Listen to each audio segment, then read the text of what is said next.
Olá pessoal, aqui é a doutora Dani da Criativamente e a gente está aqui na nossa roda de conversa hoje para um bate-papo muito legal, onde a gente vai falar sobre a importância da rede de apoio no desenvolvimento infantil e nós contamos hoje com convidados muito especiais para essa roda de conversa, onde a gente vai falar sobre isso. E eu queria apresentar para vocês, a gente vai falar um pouquinho dos convidados, cada um vai falar um pouquinho sobre qual área que atua e a gente já começa com a nossa conversa. Eu queria começar com a doutora Angélica. Boa noite, eu me chamo Angélica, sou psicóloga clínica, saúde mental e neuropsicóloga. Eu sou a doutora Lúcia Caetano, sou cirurgiã pediátrica e membro titular da Sociedade Brasileira de Cirurgia Pediátrica. Eu sou Pedro Portela, sou oftalmologista e atuo também na área de glaucoma e catarata. Muito bom. A gente estava aqui na nossa conversa, prévia, a gente falando um pouquinho sobre a importância da rede de apoio e a gente chegou a uma conclusão que quando a gente fala de um diagnóstico, quando a gente chega a falar de um diagnóstico de uma criança que teve um diagnóstico e essa família vai precisar de uma rede de apoio, a gente falou bastante antes que até chegar no diagnóstico a gente tem uma caminhada, né? Exatamente. Para dar essa acolhida para a família. Como é que seria isso?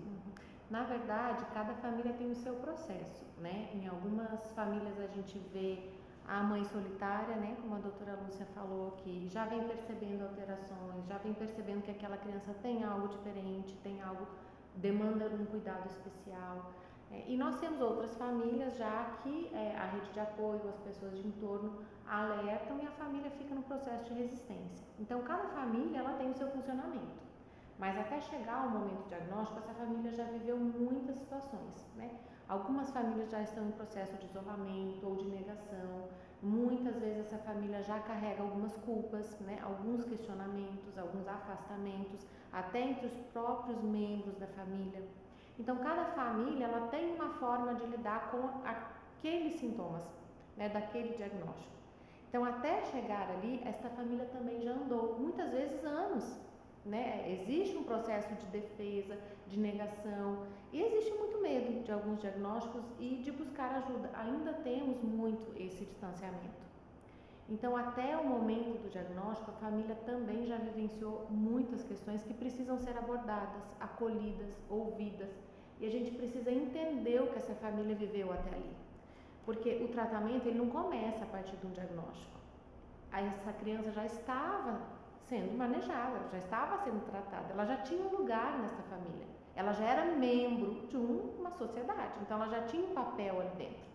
Então o diagnóstico ele precisa ter este olhar anterior para que a gente consiga uma aderência maior ao tratamento, para que a gente consiga um acolhimento, para que a gente entenda o papel dessa criança e até o papel desses sintomas nesse seio familiar, para que a gente consiga assim quebrar alguns sintomas ou superar, né, algumas dificuldades, para que este tratamento seja mais efetivo.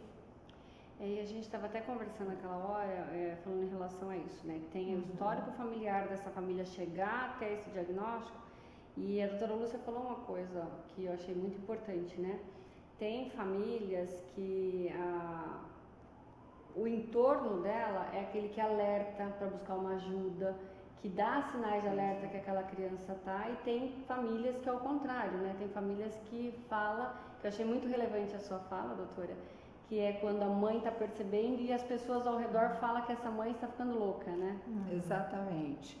E entra na busca, como a doutora Angélica estava falando, do diagnóstico. E essa busca do diagnóstico, muitas vezes, é uma via sacra. Então, a gente recebe famílias e crianças que passaram por 10 especialistas distintos, buscando uma resposta para alguns sintomas que o próprio entorno, a própria família, os membros mais próximos acham que são normais e podem esperar. Toda criança tem o seu tempo. Aí que entra a importância da rede de apoio, da busca do que essa criança estava passando, da família, como a família está relacionando com isso, para a gente buscar o quê? As chamadas janelas de oportunidade, que a Dani fala muito bem, e nós já tivemos oportunidade de discutir alguns casos, da importância dessa janela de oportunidade no momento correto. Porque muitas vezes a gente observa um atraso, não é, Angélica? Vou chamar a Angélica pelo nome informalmente, né? Todos aqui percebe isso, que a gente às vezes deixa o time, perde aquele tempo para fazer as intervenções necessárias. E aí entra, Dani, eu acho que se você podia falar sobre a importância dessa rede de apoio, essa chamada rede de apoio para o diagnóstico. E hoje, quem é, Dani, que descobre e a escola, o vizinho, o parente, a tio, quem é que dá esse start para a mãe? Ó, esse menino realmente, eu acho que ele precisa de uma atenção. A gente estava até conversando sobre isso, né, doutora Angélica, porque é uma linha muito tênue que a gente fala, né, entre quando eu alerto e quando eu não alerto. Porque às vezes eu recebo, por exemplo, a minha prática aqui clínica, eu recebo muitas famílias que a escola alertou, que às vezes o vizinho alertou, que às vezes a família, a avó, é muito comum a avó falar. E o que é muito comum que eu escuto aqui, olha, o meu marido era igual, a minha sogra falava que meu marido era igual, que tinha um atraso, que tinha isso. E às vezes por ser nora tem aquela situação que é uma situação que às vezes entra uma situação de conflito, a pessoa nega, mas esse alerta ele vem de todos os lados. Ele vem às vezes da escola, e hoje a gente vê muito até por redes sociais, né? Chega a ser indelicado, que as pessoas às vezes expõem as crianças em redes sociais. E os telespectadores que estão lá, às vezes eles vão e acabam olhando e falam, olha, eu tô vendo um atraso. E é uma coisa que a gente conversou, às vezes essa família ela não está nem preparada, ela não está nem percebendo. Então esses sinais de alerta, assim, para falar que a criança tem um atraso, ele pode vir de várias maneiras. Eu acho que o que falta hoje é o acolhimento, né? Como alertar? Como perceber, né? Assim, como que eu vou falar para aquela família que eu estou percebendo? Até porque vem muito essa fala, né? Toda criança tem o seu tempo. Toda criança tem seu tempo, mas existem níveis de desenvolvimento e a gente tem que trabalhar dentro daquela faixa etária. Então, quando que gera um atraso? Quando eu estou percebendo que dentro daquele limite de idade, aquela criança deveria ter desenvolvido aquelas habilidades e ela não desenvolveu. Esse é o primeiro alerta. É o primeiro alerta. E o pediatra clínico tem muita importância nesse primeiro alerta, porque ele pega exatamente a criança fora da faixa escolar, na faixa de lactente, que vai do primeiro mês de vida até os 2 anos. Então, o alerta muitas vezes vem do profissional da área da saúde, o profissional que faz o acompanhamento do desenvolvimento neuropsicomotor dessas crianças. E o segundo alerta, mais tardio, da escola. E muitas vezes de creches, até que acolhem crianças em idades mais tenras, onde percebe que há um atraso nesse desenvolvimento.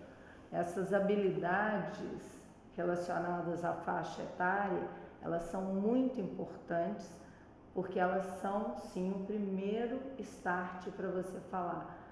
Temos que ter um olhar diferenciado para essa criança. É o pediatra.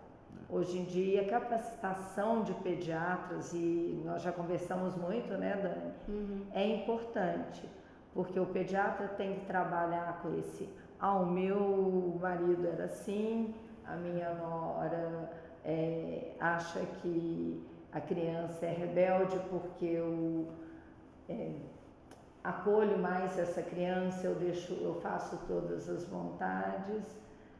Entendi. Agora, quem tem acesso a um pediatra, no particular ou no público? Eu acho que a escola tem muito mais capilaridade de diagnosticar essas coisas do que um pediatra. Não nessa fase pré. Mas o que a gente tem observado, se for falar de ciência, é que o desenvolvimento, atrasos no desenvolvimento neuropsicomotor precoces, a gente sabe, uma criança que não deveria já firmar a cabeça e não firma, ele já deveria ter o desenvolvimento da fala e ele não fala, são sinais de alerta que a gente tem que sim fazer a investigação. E quando, falando de rede de apoio, entra um fator complicador, porque muitas vezes o próprio pediatra não está preparado para dar um diagnóstico, ou então um alerta, não é nem um diagnóstico, às vezes a função não é única, exclusiva dele. Ele precisa da equipe multidisciplinar para esse diagnóstico. Para poder encaminhar pelo menos para uma avaliação. Né? Agora, o senhor falou uma coisa muito importante, que acontece muito comigo principalmente, porque a minha área é a área escolar, que a escola ela faz uma triagem muito importante. Porque às vezes a escola encaminha para a mãe achando que a criança não está enxergando, porque a criança não está copiando e a criança não consegue copiar de um quadro, por exemplo. E aí a professora vai lá e fala, olha, mãe, procura um oftalmologista porque a criança não está conseguindo copiar do quadro. Quando vai para o oftalmologista, a visão está perfeita. Então, quando a mãe vai ou não está ouvindo direito, né, são os sinais de alerta. Olha, a professora dá um comando e a criança não responde, eu chamei e a criança não ouviu. Então, além do pediatra, a escola encaminha para o oftalmologista e o otorrino. Porque quando a gente fala do atraso, a gente fala ou a criança não está enxergando bem ou a criança não está ouvindo bem. Quando vai fazer a avaliação do aparelho, eu vou usar o termo ocular, ou do aparelho auditivo, é onde a família vem para mim, que ela já passou no oftalmologista, ela já passou no otorrino e está funcionando bem. E a escola está certa, porque muitas das vezes é uma necessidade de óculos. Exatamente. Eu acho que a necessidade de óculos para uma miopia, para um astigmatismo, é muito maior do que a deficiência de atraso de desenvolvimento, uma atipia. Né? E que às vezes não é considerado um atraso. E ele é muito mais fácil da gente resolver. Exatamente. Não precisaria, às vezes, nem ter toda essa rede de apoio. É apenas uma prescriçãozinha leve e um acompanhamento durante a vida. Né? Exato. Mas às vezes a família, o senhor falou uma coisa certa, vai para onde? Vai para o público ou vai particular? A gente lida com duas situações. Às vezes a família tem uma estrutura que dá para ir e às vezes ela não tem. É onde acontecem os diagnósticos tardios.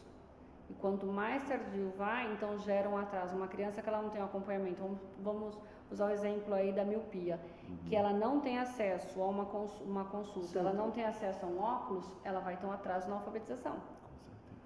Então ela já está gerando um atraso. Ela né? já está para trás. Ela já está para trás. E sem contar que a gente entra numa outra área que a gente fala em relação a bullying.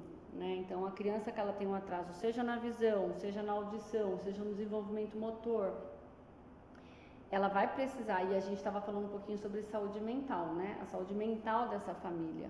Então, como que essa família vai lidar com isso, né? Como que ela vai lidar com uma criança que ela precisa de um suporte?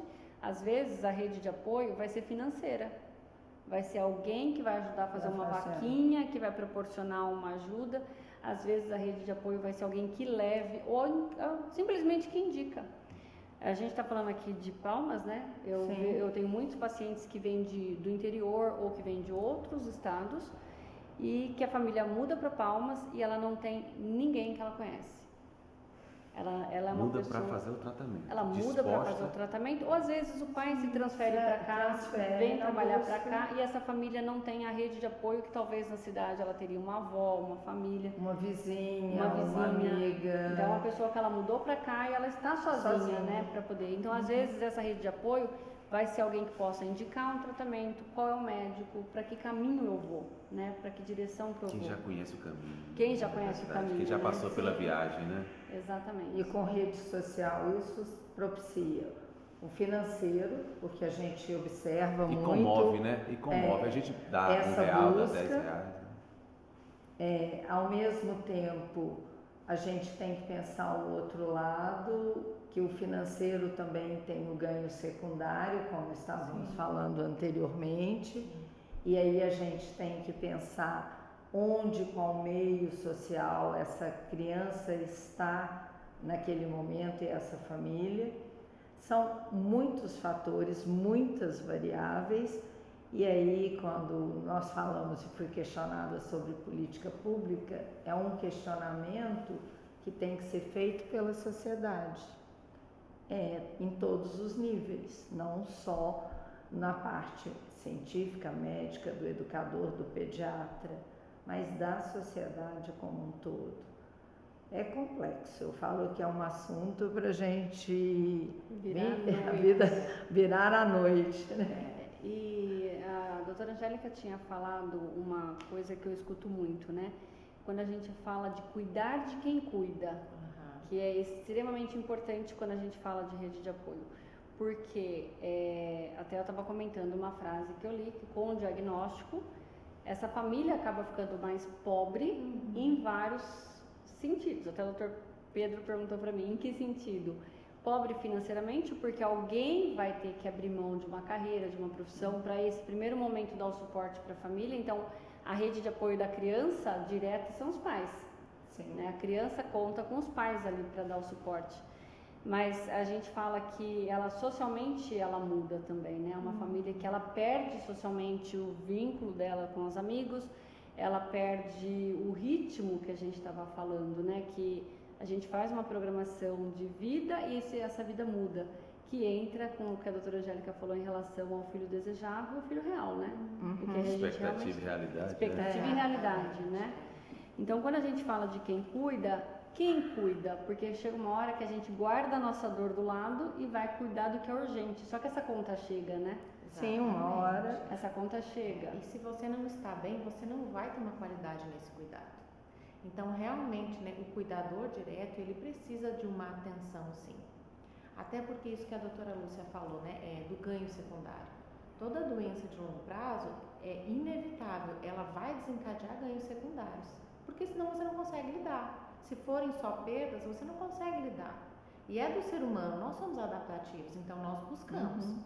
Mas não só quem está com os sintomas, assim como quem cuida, também acaba buscando ganhos secundários para todas aquelas perdas.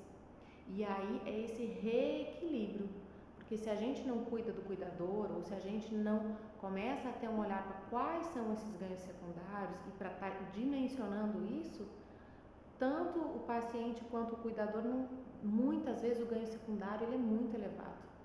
É numa família onde, de repente, essa criança traz muitos ganhos secundários, tanto das relações, né? É difícil a gente imaginar, mas que ganhos essas famílias podem ter? Sim, nós sabemos que as famílias, elas se reorganizam de modo a trazer compensações. Então, é esse redimensionamento, é esse acolhimento também do ganho secundário que nós temos que ter uma escuta e um olhar. Pode exemplificar? Por exemplo, esse ganho secundário? Podemos. Nós trouxemos muitos ganhos secundários antes, né, deste momento. Mas, digamos, eu estou com um filho diabético. O menino tem 7 anos. Ele não pode ingerir glicose. Compensação, eu levo ele ao shopping, eu compro a mochila, eu compro o tênis que ele quer, enfim. E ele vai aprendendo a jogar com os ganhos secundários com aquela mãe. Aquela mãe, em contrapartida, ela está tão sofrida, ela deixou o trabalho, ela se afastou de alguns amigos, mas ela começa a buscar em outras relações alguns ganhos secundários. Então, muitas vezes, ela entra num processo de vitimização junto ao marido, ou junto à própria mãe, ou junto a... Enfim, ela também vai buscar um ganho secundário. Então, isso é do humano. Essa criança é como se fosse uma chantagem, ela já está usando o seu coisa para ganhar... Todo processo crônico, ele traz ganhos secundários. Você aprende a lidar com a situação de alguma forma e buscar compensações, que podem ser saudáveis ou podem não ser. Geralmente o ganho secundário ele não é saudável. Ele é um fator dificultador no tratamento. Tanto então, da criança quanto do cuidador. Exatamente.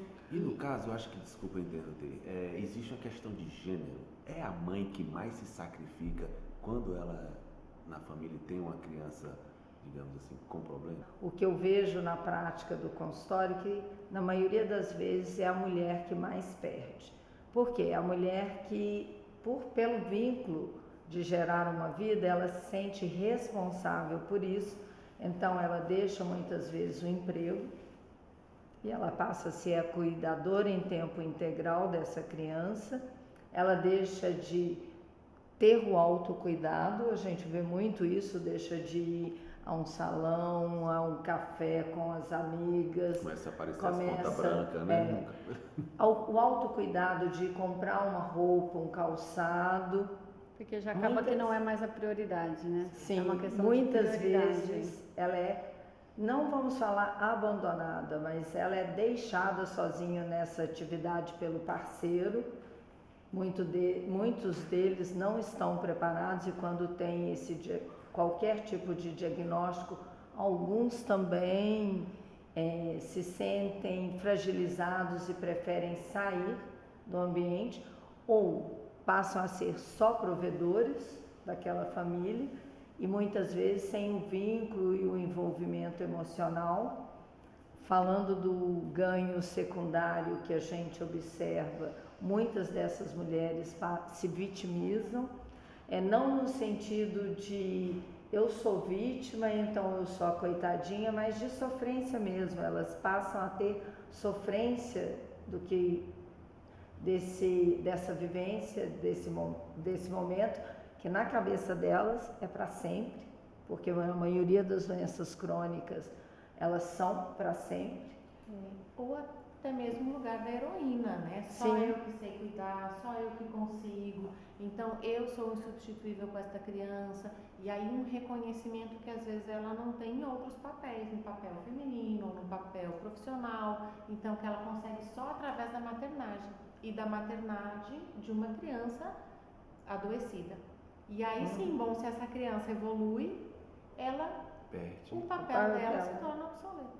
E quando a gente estava falando naquela hora sobre a importância da rede de apoio, uma coisa que eu percebo muito é que quando a gente está falando de uma criança em desenvolvimento com um atraso no desenvolvimento, a gente está falando de uma partícula da família. Sim. E às vezes essa criança tem irmãos. Sim, exatamente. E quando a gente fala que essa família precisa de uma rede de apoio para dar um suporte, para ela conseguir acompanhar essa criança que está com atraso, a gente está falando que aquela criança que não está em tratamento também precisa de um tempo. Exatamente. E quando a gente fala da importância da rede de apoio, não só em benefício da criança que está em tratamento, mas para que a família consiga também ter um olhar para aquela criança, para os outros membros da família que fazem parte da família e que no momento de escolhas de prioridade todo mundo foca muito em quem está em atraso, né? Eu tô aqui, né? Eu precisando preciso de uma atenção atenção. também, eu E quero brincar, eu abandona. quero tudo, Normalmente- quero cuidar, quero carinho, quero afeto, quero ternura, quero... E que só é possível se essa mãe, se essa família tem uma rede de apoio. Tem que... E essa sensação Excelente. de abandono, eu também estou aqui, a gente tem que preocupar com ela porque ela vai influenciar no futuro, como nós falamos antes, nas relações sociais e de afetividade. Uma criança que se sente abandonada pelos pais, qual será o papel que ela vai levar de sentimento para a vida adulta? E até em relação àquele membro da família que Sim. está com atraso, né? Tipo, eu fui abandonada, agora eu vou ter que cuidar. Sim. Eu não tive esse apoio, agora eu tenho que dar esse apoio, né? Então, Eu vou ser o responsável por alguém que me tirou algo. e por isso que a gente fala da importância da saúde mental e desse cuidado, né? Porque quando a gente está falando sobre uma rede de apoio para ter cuidado, a gente está falando da saúde mental da família toda, né? Do suporte que tem a família toda. Eu costumo brincar, não é nem brincar, né? A gente não pode falar, mas assim, quando uma criança adoece a família inteira, até os animais de estimação daquela casa. Caraca, E uma coisa que a gente tinha conversado, quando a gente fala em relação à rede de apoio, essa semana, doutora, eu escutei uma mãe falando uma coisa importante. Quando eu fiz a anamnese perguntando se ela tinha uma rede de apoio para dar um suporte, porque ela tinha acabado de receber o diagnóstico, ela falou que a rede de apoio dela era o celular e o tablet. Que a única coisa que dava um suporte para a criança ali, para ela poder ter um tempo para cuidar dela ou de alguma coisa que era ela, era o tablet. E o quanto que isso impacta? Impacta muito. Eu sou oftalmologista, mas eu também sou pai de gêmeos, né, de 5 anos de idade. Então, a gente precisa ter atenção. Mas é o seguinte, o uso dos equipamentos eletrônicos, dos tablets, dos celulares, dos iPads, dos computadores, nessa pandemia foi inevitável. Não tinha como você colocar crianças dentro de uma casa e você não entretê-las, né? Ou era a televisão ou era o tablet. Só que a televisão você não interage com ela. E com o celular e o tablet você está interagindo, tem uma troca, né? Existem evidências de que você ter uma atividade ao ar livre, principalmente com a luz solar, tá? Isso evita a progressão da miopia de quem já tem miopia e não aparecimento em pessoas que não têm genética para desenvolver miopia. E existe evidências, as pesquisas estão chegando nesse aspecto, de que você passar mais de 2 horas utilizando equipamentos eletrônicos, você aumenta a estatística de miopia, quem já tem. E outra coisa, se você tinha um target de ter -2 de miopia, -3, você vai para -4, -6. E quem não tem genética para miopia está desenvolvendo. É como se a natureza acontecesse, se ela estivesse se adaptando àquela realidade. Ah, ser humano, então você passa aqui 8 horas olhando para uma tela, então é aqui que eu vou focar, aqui que eu vou te dar. E o míope enxerga muito bem para perto. Então quando você olha para lá, está tudo borrado. Para que eu quero ver o mundo longe, se o mundo está na minha tela? É até filosófico. Ou seja, é importantíssimo tirar nossas crianças dos ambientes fechados e colocar para brincar. Com certeza. O que eu aconselho? Aí não é só nem metabolizar a vitamina D. Com certeza. Agora, a cada 2 horas, 15 minutos de descanso. Vale para a criança e vale para mim. Agora eu falo para os pais. Não adianta você tirar o tablet da mão da criança e não lhe dar uma alternativa. Exatamente. Ela vai fazer o quê? Ela vai entediar. Aí, papai, então você vai sair da sua zona de conforto, você vai sair do seu tablet, do seu Instagram e vai brincar com a criança lá fora. E aí, todo mundo está disposto? Deveria, porque seria saudável até para os pais. Imagina, e o vínculo que você dá com a sua criança, com o seu filho, física. A capacidade de você estar aquilo é passageiro, ele não vai ter 3 anos o resto da vida, 4 anos, 5 anos. Ensiná-lo a andar de bicicleta, por exemplo, você vai correr atrás ali na hora que ele tiver. Atividade física também, né? Pronto. E aí, só para a gente fechar o nosso bate-papo, pensando em tudo isso que o senhor falou, a importância de ter, quando a gente entrou no assunto da mãe que cuida, de dar o suporte, o pai às vezes é uma rede de apoio fundamental para que a mãe tenha esse tempo, não é? Então, só que a gente não está preparado. Não, e a gente tem que falar muito sobre isso, né? Eu acho que tem que trazer essa discussão e a gente se pôr disponível, né, para que aquela mãe possa ter esse tempo. Eu acho que para mim fica muito hoje a fala da doutora Angélica, né, que toda família tem uma história, quando ela chega no diagnóstico, essa família já está, então a importância da gente ouvir, acolher e oferecer uma alternativa, e às vezes essa alternativa é um tempo, né, é um tempo que a gente partilha junto, é um tempo que às vezes a gente vai estar com aquela criança para aquela mãe poder cortar um cabelo, para que aquela mãe fazer uma unha, a gente ter um olhar um pouco mais de empatia para os outros, né?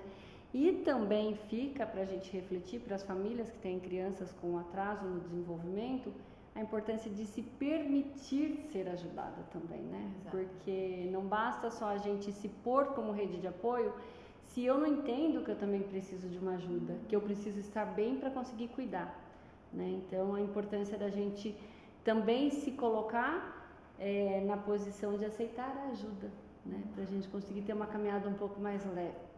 Um pouquinho mais leve no nosso dia a dia, né?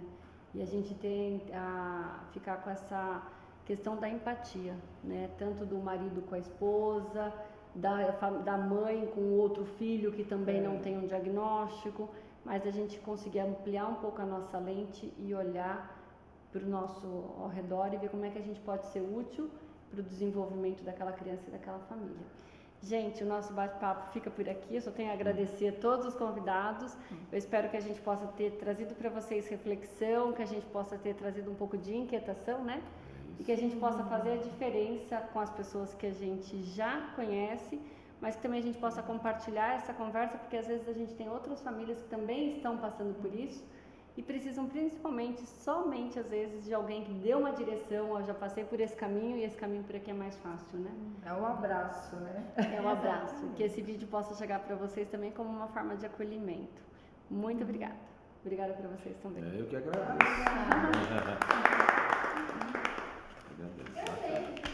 Enfim.